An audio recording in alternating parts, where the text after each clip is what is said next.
नमस्कार। आप सभी का एल्गोरिदमिक समस्या समाधान की नींव एक व्यापक दृष्टिकोण में स्वागत है। मैं डॉक्टर आकांक्षा शराफ, सहायक professor grade 1, computer science and engineering विभाग, राष्ट्रीय प्रौद्योगिकी संस्थान रायपुर में कार्यरत हूँ। आज हम इस पाठ्यक्रम में union by rank and path compression व्याख्यान शीर्षक जो है वह है रैंक द्वारा संघ और पथ संपीड़न पे हम चर्चा करेंगे। पिछले व्याख्यान में चर्चा किए गए विषय थे प्रवाह नेटवर्क का परिचय, इंट्रोडक्शन टू फ्लो नेटवर्क, अधिकतम प्रवाह समस्या, मैक्सिमम फ्लो प्रॉब्लम, शेष network, residual networks, Ford Fulkerson algorithm और इसके आधार पर हमने कुछ अभ्यास प्रश्न भी किए थे। इस व्याख्यान में शामिल किए जाने वाले विषय हैं सेट की मूल बातें, बेसिक्स ऑफ सेट, असंयुक्त सेट, डिसजॉइंट सेट, सेट का प्रतिनिधित्व, रिप्रेजेंटेशन ऑफ सेट, असंयुक्त set operation, disjoint set operation, rank द्वारा संघ, यूनियन बाय रैंक और पथ संपीड़न, पाथ कंप्रेशन। सेट एक सेट विशिष्ट तत्वों का एक संग्रह होता है। विशिष्ट तत्वों मतलब डिस्टिंक्ट एलिमेंट्स, मतलब उसमें हर एक तत्व, हर एक एलिमेंट डिस्टिंक्ट होता है, डिफरेंट होता है। सेट को प्रदर्शित कैसे किया जाता है, इसके लिए एक उदाहरण है। जैसे हमने सेट लिया हुआ है सेट 1, इस पे हमने तत्व डाले हैं एलिमेंट्स 1, 2, 4, 8, तो यह आपस में डिस्टिंक्ट हैं, इसलिए यह एक सेट है। सेट के मुख्य गुण क्या होते हैं? किसी सेट में तत्व अद्वितीय होते हैं और उनमें डुप्लीकेट नहीं हो सकते हैं, मतलब सेट में कोई भी डुप्लीकेसी आप नहीं रख सकते हैं। किसी सेट में तत्वों का क्रम अप्रासंगिक होता है और सेट जो हैं वो परिमित मीन्स फाइनाइट या अनंत मीन्स इनफाइनाइट हो सकते हैं। मतलब सेट में हम परिमित संख्या में तत्व रख सकते हैं या फिर वह अनंत भी हो सकते हैं। तो यह होते हैं सेट। डिसजॉइंट सेट या असंयुक्त सेट किसे कहते हैं? एक डेटा स्ट्रक्चर जो तत्वों के नॉन ओवरलैपिंग या असंयुक्त सबसेट्स को संग्रहित करती है, उसे असंयुक्त डेटा स्ट्रक्चर कहा जाता है। सेट को जोड़ीवार असंयुक्त सेटों द्वारा दर्शाया जाता है। यदि सेट I और सेट J दो सेट्स हैं तो Si और Sj के लिए कोई उभयनिष्ठ अव्यय नहीं है, मीन्स इन दोनों सेट्स में कोई भी कॉमन एलिमेंट या उभयनिष्ठ अव्यय नहीं होंगे। उदाहरण के तौर पे हम देखते हैं, जैसे n = 10 है, मीन्स जो तत्व हैं उनकी संख्या 10 है, नंबर ऑफ एलिमेंट्स इज 10। इसे हमने 3 सेटों में रखा है, सेट 1 S1, सेट 2 S2 और सेट 3 S3। तो यहाँ पे जो सेट 1 है उस पे हमने तत्व या एलिमेंट्स 1, 4, 7, 8 को रखा हुआ है। सेट 2 पे 2, 5 और 9 को रखा है और सेट 3 पे 3, 6, 10 को रखा हुआ है। असंयुक्त समुच्चय है या नहीं, मीन्स डिसजॉइंट और नॉट। असंयुक्त सेट की शर्तें, इसके आधार पर हम बता सकते हैं कि कोई भी सेट डिसजॉइंट है या नहीं। तो जो असंयुक्त सेट होते हैं या जो डिसजॉइंट सेट होते हैं उनमें एक प्रॉपर्टी होती है। वह प्रॉपर्टी क्या है कि सेट असंयुक्त हैं यदि सेट A इंटरसेक्शन B = 5, अन्यथा सेट असंयुक्त नहीं होगा। मीन्स अगर सेट असंयुक्त कब होगा? जब A और B अगर दो सेट हैं और उनका अगर हम इंटरसेक्शन करते हैं तो उसमें कोई भी एलिमेंट आपस में कॉमन नहीं होंगे। जैसे उदाहरण के लिए हम यहाँ पे लिए हैं कि जांच कीजिए दिए गए सेट ए में तत्व हैं 20, 25 और 39 और बी में तत्व हैं 5 और 19, तो यह असंयुक्त हैं या नहीं, मीन्स ये डिसजॉइंट हैं या नहीं हैं। तो इसके लिए आप देख सकते हैं कि जब हम A इंटरसेक्शन B करते हैं, मीन्स A और B में हम जब कॉमन एलिमेंट फाइंड आउट करते हैं, तो इसमें कोई भी कॉमन मतलब कोई भी सेम एलिमेंट या समान तत्व है या नहीं। तो आप देख सकते हैं 20 जो है वह सेट A में ही है लेकिन सेट B में नहीं है, 25 भी सेट B में नहीं है, 39 भी जो है वह B में नहीं है, उसी तरीके से 5 जो है वह A में नहीं है और 19 जो है वह A में नहीं है। तो इसलिए A इंटरसेक्शन B जो होगा वह होगा 5।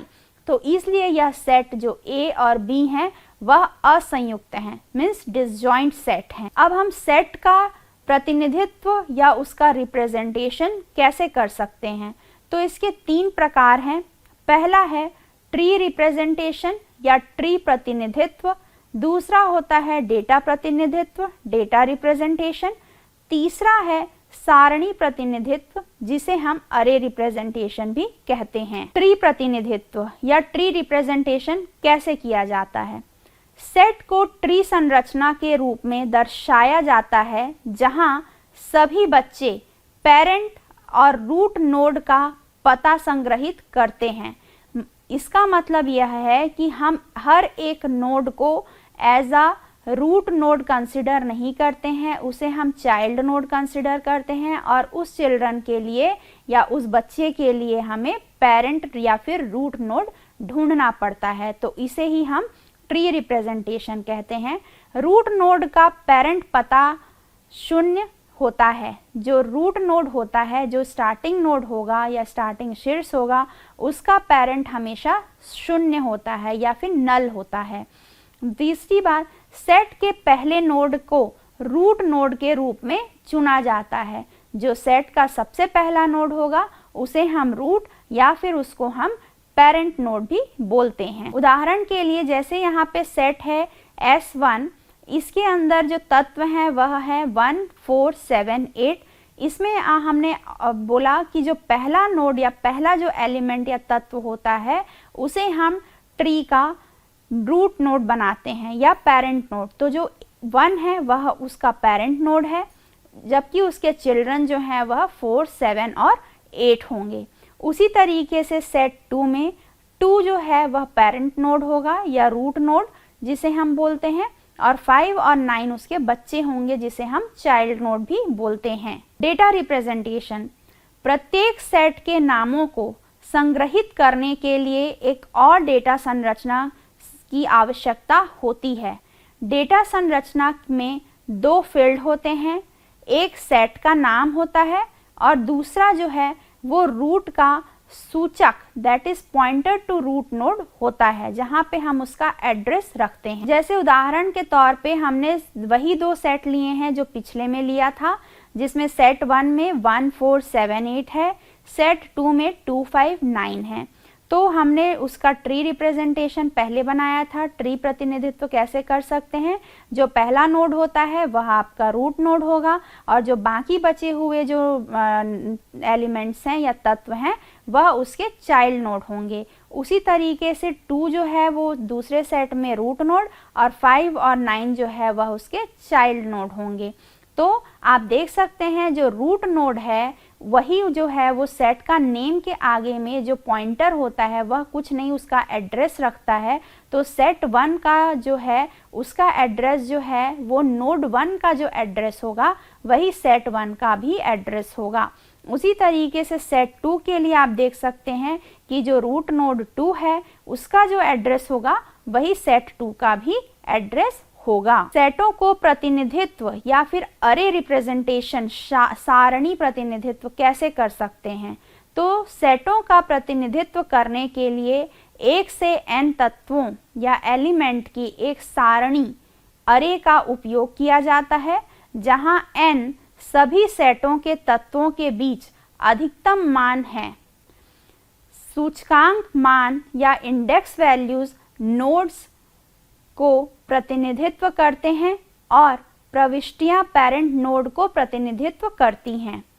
मूल मान या रूट वैल्यू के लिए प्रविष्टि -1 होती है। जैसे कि हम यहाँ पे सेट 1 में 1 3 7 8 ले रहे हैं, सेट 2 में 5 2 9 लिया है और सेट 3 में 4 6 10 लिया है। तो इसको अब हम अरे के थ्रू कैसे रिप्रेजेंट करेंगे? तो अरे के लिए हम सारे नोड्स को पहले लिख लेते हैं, जैसे 1 2 3 4 ऐसा करके, ठीक है। अब आप देख सकते हैं जो नोड 1 है उसका पेरेंट नोड क्या होगा, तो हमने पिछले ही उसमें डिस्कस किया कि कोई भी नोड हो उसका जो रूट नोड होता है उसका पेरेंट हम जनरली या सामान्य तौर पर -1 से लिखते हैं।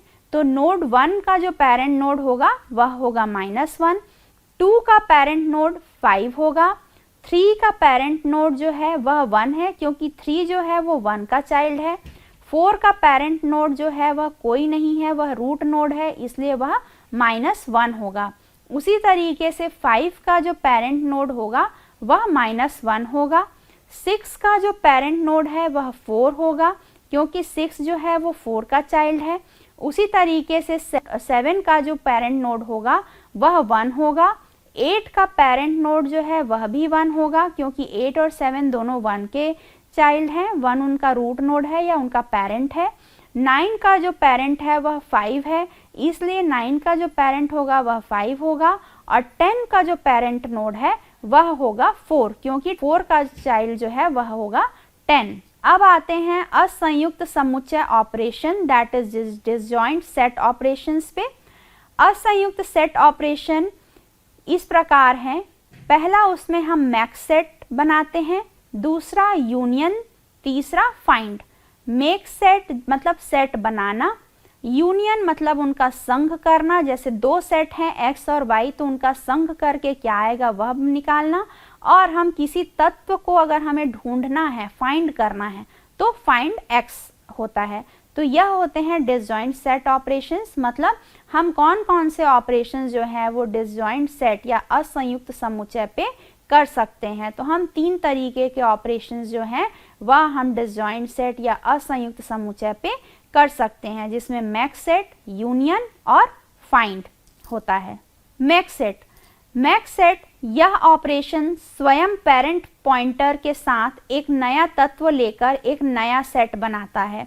मतलब मैक्स सेट का मतलब ही ये है कि हमें कोई एक नया सेट तैयार करना है जिसमें आपको एलिमेंट्स, जैसे कि मैक्स सेट ए है तो इसका मतलब यह है कि एक तत्व या 1 एलिमेंट आपको दिया हुआ है जिसके साथ में आपको एक नया सेट बनाना है, जैसे हमने यहाँ पे सेट बनाया है ए। अब आते हैं यूनियन। तो यूनियन में मैंने आपको अभी बताया कि यूनियन में हम 2 जो सेट हैं उनका हम यूनियन करते हैं या उनका संघ बनाते हैं।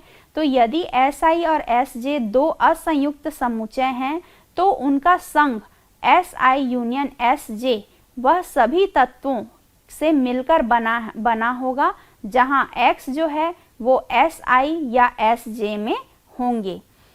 दूसरा, 2 समुच्चयों के बीच असंयुक्त समुच्चय संघ करने के लिए SI या SJ में से कोई एक मूल ले सकते हैं और उसे दूसरे का सब ट्री बना सकते हैं। अगर हमें यूनियन, किसी 2 सेट का हमने यूनियन निकाला और यूनियन के आधार पर हमें ट्री बनाना है उनका, तो हम उस ट्री में दोनों सेट में से जो पहला नोड रहेगा उसे हम रूट नोड बना सकते हैं। जैसे कि उदाहरण के लिए मैंने यहाँ पे लिया है S1 सेट 1 में 1 4 7 9 है, S2 में 2 6 8 है। तो जब हम यहाँ पे संघ ऑपरेशन करते हैं, यूनियन ऑपरेशन करते हैं, तो S1 यूनियन S2 में क्या आएगा 1 4 7 9 2 6 8। तो आप देख सकते हैं S1 यूनियन S2 में सारे तत्व जो 2 सेटों में थे S1 और S2 में वो सभी आ गए हैं। तो हमने अभी डिस्कस किया, हमने अभी चर्चा की कि जब हम इसका ट्री बनाते हैं तो इसमें से हम जो सेट 1 का जो पहला नोड है वह है 1, सेट 2 का पहला नोड है 2, तो इन दोनों में से हम किसी को भी रूट नोड बना सकते हैं। तो जैसे हमने पहले रूट नोड जो है वह S1 के पहले नोड जो कि है 1 उसको हमने बनाया है, तो 1 का जो चाइल्ड होगा वह होगा 479 और साथ ही साथ में जो S2 का जो पहला नोड है 2 वो भी उसका चाइल्ड होगा। अब 2 के जो चिल्ड्रन होंगे वह होंगे 6 और 8। तो इस तरीके से हम इनका ट्री बना सकते हैं।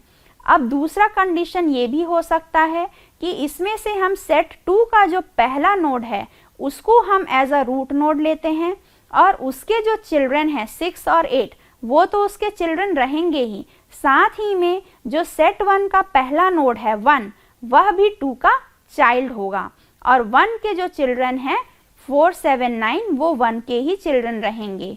ठीक है, तो इसमें आप दो तरीकों से इसका ट्री बना सकते हैं। अब आते हैं फाइंड ऑपरेशन की ओर।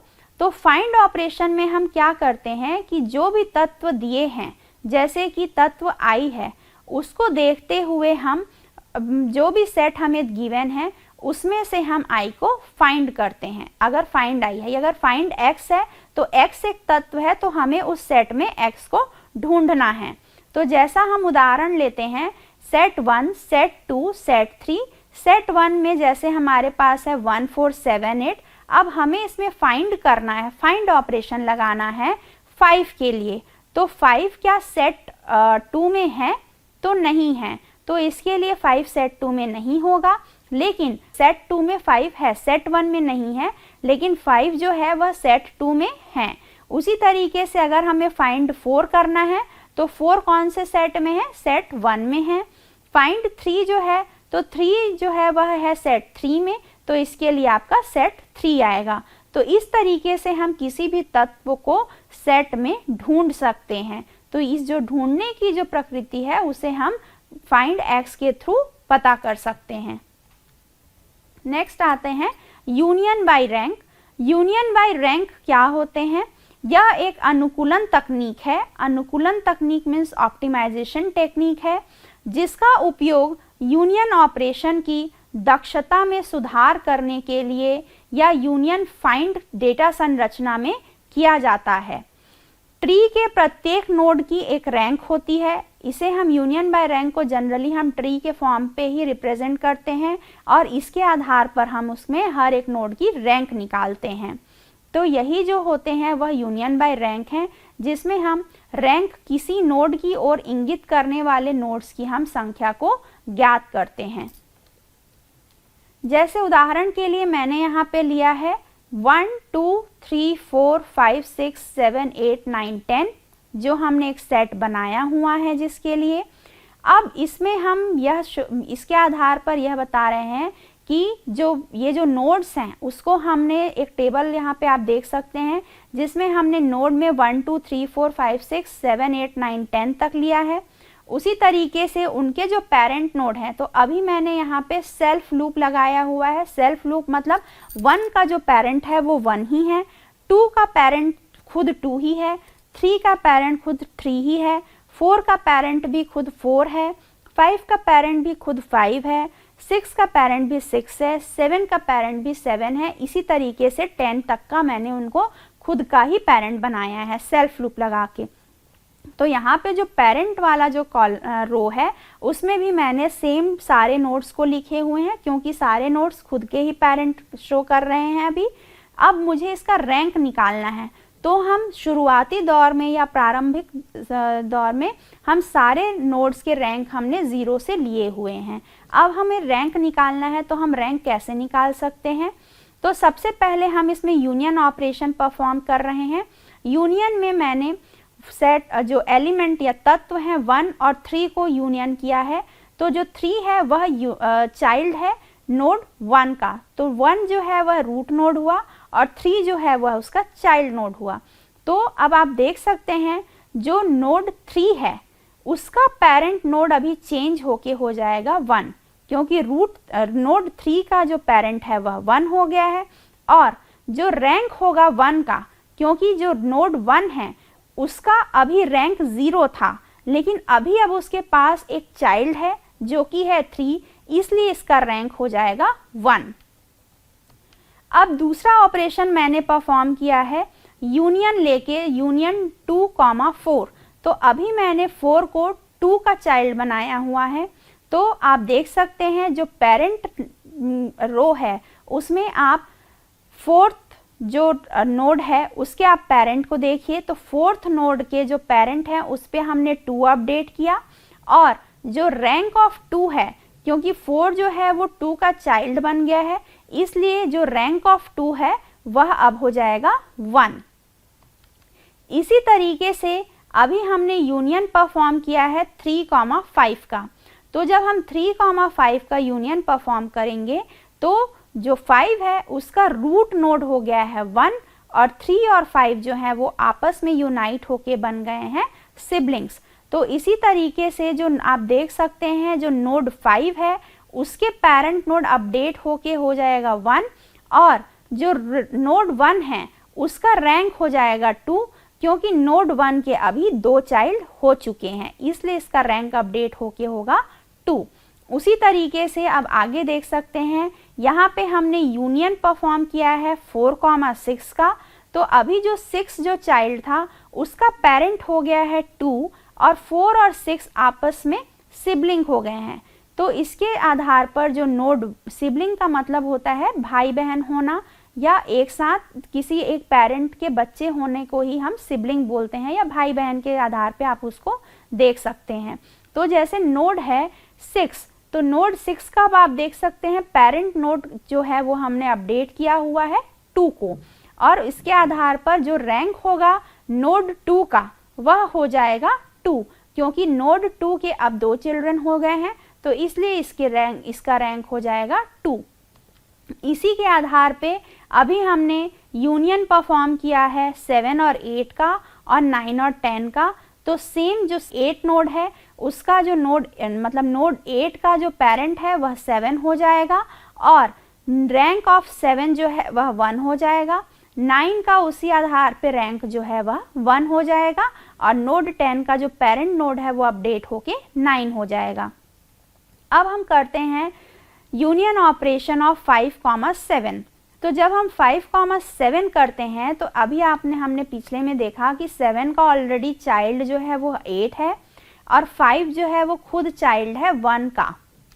तो आप देख सकते हैं 1, 3, 5 एक ट्री थे, और 7 और 8 एक ट्री था। तो अभी हम ये दोनों ट्री का यूनियन ऑपरेशन परफॉर्म कर रहे हैं, जिसके आधार पर जो 7 है वह हो जाएगा चाइल्ड ऑफ नोड 1, मतलब नोड 1 का जो चाइल्ड है या नोड 1 का जो बच्चा है वह बन जाएगा 7। तो इसके आधार पर आप देख सकते हैं जो नोड 7 है उसका पेरेंट नोड अपडेट होके 1 हो जाएगा, और 1 जो नोड है उसका रैंक चेंज होके हो जाएगा 3, क्योंकि अब नोड 1 के 3 बच्चे हैं, इसलिए उसका रैंक हो जाएगा 3। अब आते हैं यूनियन हम परफॉर्म कर रहे हैं 6,9 पे। तो ऑलरेडी जो 2, 4, 6 थे वो एक सेपरेट ट्री था, और 9 और 10 एक सेपरेट ट्री था। तो जो 2, 4, 6 है, अभी जब हम उसमें 9 को यूनाइट करेंगे, यूनियन करेंगे, तो जब हम संघ ऑपरेशन परफॉर्म करेंगे तो 9 बन जाएगा 2 का चाइल्ड।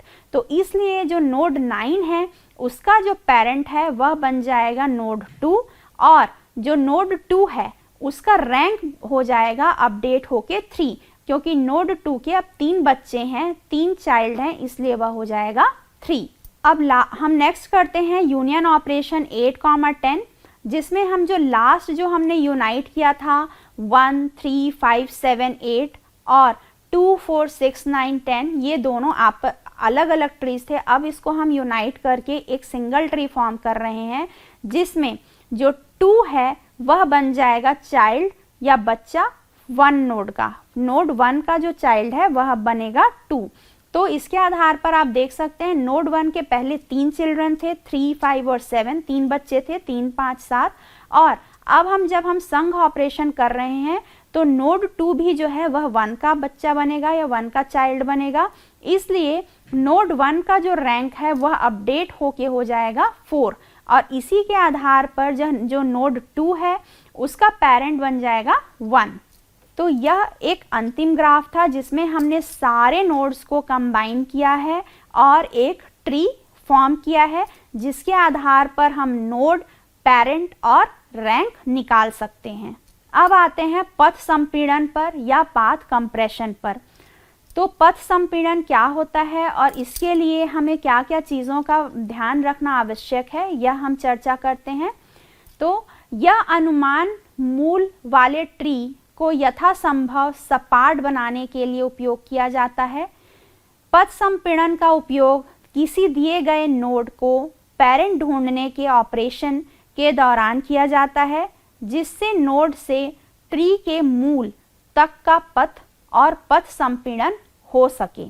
तो ये कैसे करते हैं, इसका मेन क्या, हम इसका उद्देश्य क्या है, वह हम एक उदाहरण के थ्रू अच्छे से समझ पाएंगे। तो जैसा कि आप यहाँ पे देख सकते हैं, यह एक ग्राफ है जो हमने पहले ही अभी बनाया था यूनियन बाय रैंक को यूज़ करके। तो ये सेम ग्राफ है जिसमें हमने एक ट्री लिया हुआ है, उसमें सारे नोड्स हैं। एक टेबल पे हमने पूरा नोड दर्शाया है, उसके पेरेंट्स कौन है यह दर्शाया है, और उस पर्टिकुलर नोड का रैंक क्या है यह बताया है। तो अब इसके आधार पर हम पाथ कंप्रेशन या पथ संपीड़न कैसे करेंगे। तो सबसे पहले हम इस पथ संपीड़न के लिए, जैसे हमने फाइंड पेरेंट 10 किया, तो 10 कहाँ पे है, ठीक है। तो जैसा कि आप देख सकते हैं यहाँ पे जो पेरेंट 10 है, तो 10 का पेरेंट कौन है, 9 है।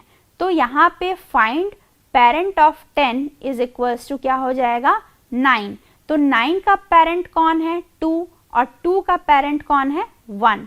तो इसी तरीके से हम पाथ को कंप्रेस कर सकते हैं या पथ को संपीड़न कर सकते हैं। अब आते हैं, जैसे हमने 10 का फाइंड आउट किया था पेरेंट 9, उसी तरीके से 9 का पेरेंट हम अभी फाइंड करेंगे। तो फाइंड पेरेंट ऑफ 9, तो उसके आधार पर जो पेरेंट ऑफ 9 है वह क्या हो जाएगा, 2।